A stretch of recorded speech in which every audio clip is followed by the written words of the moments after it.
If I've said it once, I've said it 1,000 times. Hello and welcome back to Shakesyear. This is the 1,000th episode of Shakesyear, which is kind of crazy. When I started doing this, I didn't imagine that there were that many chunks of 12 lines or more of text that would need to be gotten through. But we're also only in Pericles, so there's a lot more than 1,000 episodes going for this project in its entirety. So let's get to it. Today we're still in Pericles, and we get to kick off Act 3 with Gower's prologue, because Shakespeare decided that he wanted to have like a Greek chorus in this play, or whoever it was that he wrote this play with decided that they should have like a Greek chorus in Gower. So the stuff that has happened is kind of get recapped in the monologue, but we'll tell you anyway.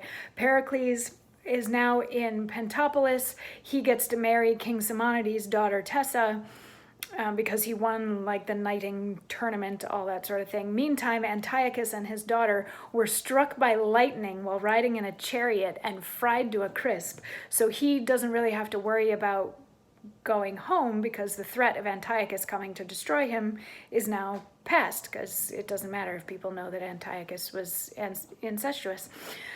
So the people back in Tyre are getting a little utsy, wanting their king to come home, and Helicanus was able to like put them on pause for about a year and said, if he's not back within a year, then yes, I'll take the crown. But in the meantime, if you want to go look for him, you're welcome to go look for him. So that's sort of what's happening by the end of Act 2. Pericles is getting married to Tessa, and some noblemen from Tyre are going out to search for Pericles. So Gower comes out to tell us all the fun stuff and says, "Now sleepy slacked hath the rout, no din but snores about the house, made louder by the o'erfed breast of this most pompous marriage feast. The cat, with eyne of burning coal, now couches from the mouse's hole, and crickets sing at the oven's mouth, are the blither for their drouth. Hymen hath brought the bride to bed, whereby the loss of maidenhead a babe is moulded. Be attent, and time that is so briefly spent with your fine fancies quaintly each, what's dumb in show, I'll plain with speech." And then there's a little dumb show that happens where Pericles and Simonides come in, and a messenger comes and kneels and gives Pericles a letter that he shows to Simonides, and the lords kneel, and then in comes Tessa with the baby, because the baby has been born. That was that whole bit about maidenhead, a babe is molded. Now Pericles and Tessa have had a baby, and Lycordia, the nurse, comes in, and the king shows them the letter, and they're all like, yay! And then Tessa and Pericles go one way, and King Simonides leaves the other way. And then we get back to Gower for just a little more. And he says, "By many a dern and painful perch of Pericles, the careful search, by the four opposing croins, which the world together joins, is made with all due diligence, that horse and sail and high expense can stead the quest at last from Tyre. Fame, answering the most strange inquire, to the court of King Simonides are letters brought, the tenor these: Antiochus and his daughter dead.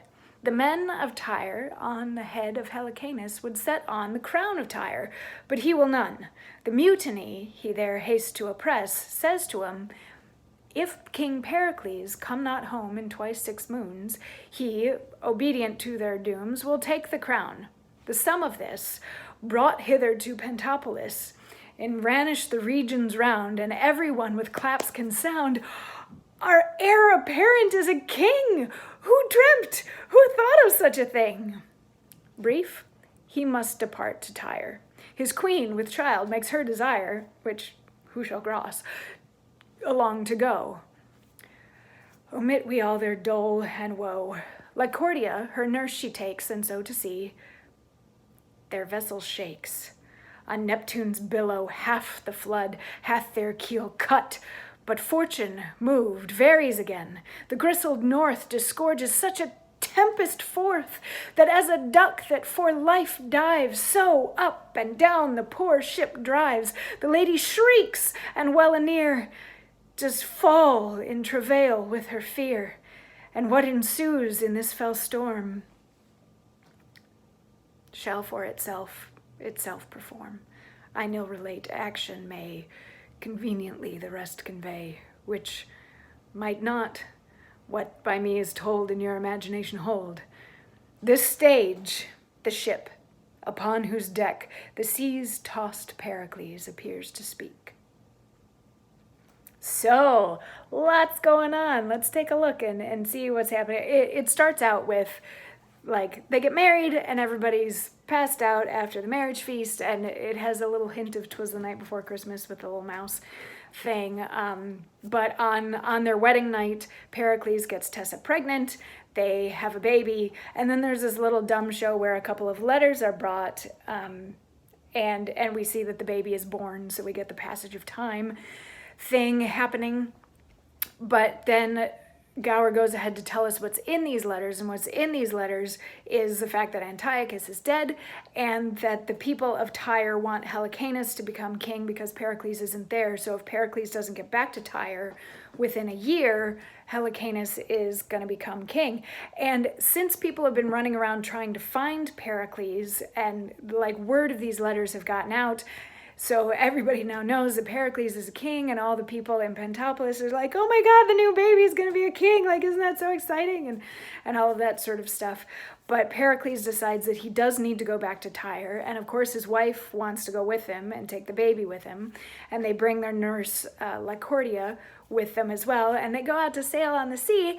And once again, there's a huge storm. And not quite a shipwreck, but they get battered pretty badly. And Tessa falls overboard in the process of all of this.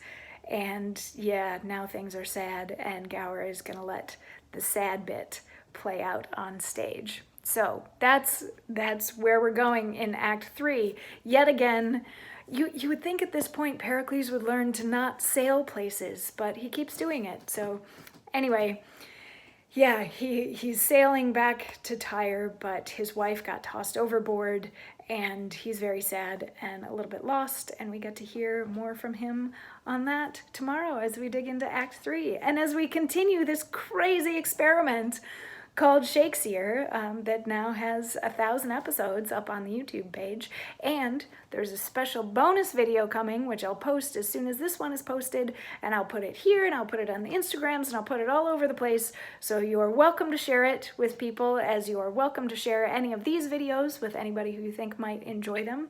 So yeah, thanks for watching, and stick around. There's plenty more Shakespeare to come. I'll see you tomorrow for more. Mwah.